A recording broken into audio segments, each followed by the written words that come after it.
হচ্ছে এমন একটা রোগ এটা একাধিক মানুষের একসঙ্গে হয়। স্যার আমি যতদূর জানি যে আমাদের দেশেও এরকম একটা ঘটনা ঘটেছিল, আদম পরিবার। আপনি শুনেছিলেন স্যার? সব কিছু তোমার জন্য হয়েছে।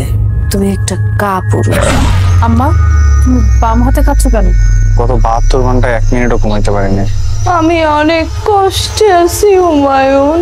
এই টাস্ক সফলভাবে সম্পূর্ণ করতে পারলে আমরা প্রত্যেকেই 1,25,00,000 টাকা পাবো। জীবনে প্রথম তোকে নিয়ে আমার গর্ব করতে ইচ্ছে করছে দেখলাম। গত 5-6 বছরে টানা 3 দিন আপনাকে মসজিদে না দেখা একটা বিরল ব্যাপার। মূল উদ্দেশ্য কখনোই দরজা দিয়ে প্রবেশ করা বা বের হওয়া না।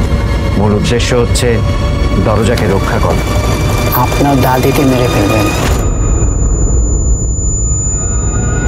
যদি সমস্যার সমাধান করতে হয় তাহলে কারণটা জানতে হবে। ছোট চাচার ছবি আছে না?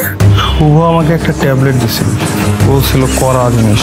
তাবিজটা নাহলে কিন্তু গলা কেটে ফেলবেন। আরেকটা সিম্বল যেটা এটা ওদের কালচার সিম্বল সম্ভবত আমি কোথায় যেন দেখেছি কিন্তু মনে করতে পারছি না। সেদিন যে মাস্ক পরা একটা লোক আসছিল বাসার মধ্যে, কি করছে বাসার মধ্যে ঢুকে সে লোক? আমার কেন যেন মনে হচ্ছে আপনার টেলিকাইনেসিস পাওয়ার আছে। মানুষ জন্ম থেকে মৃত্যু পর্যন্ত একটার পর একটা মুখোশ পরিবর্তন করে। এভাবে পরিবর্তন করতে করতে একসময় নিজের আসল চেহারাটাই ভুলে যায়। The final truth. আমাদের কাছ থেকে কি চায়? আল্লাহ, আমি জানি না আমার পরিবারে কি হচ্ছে।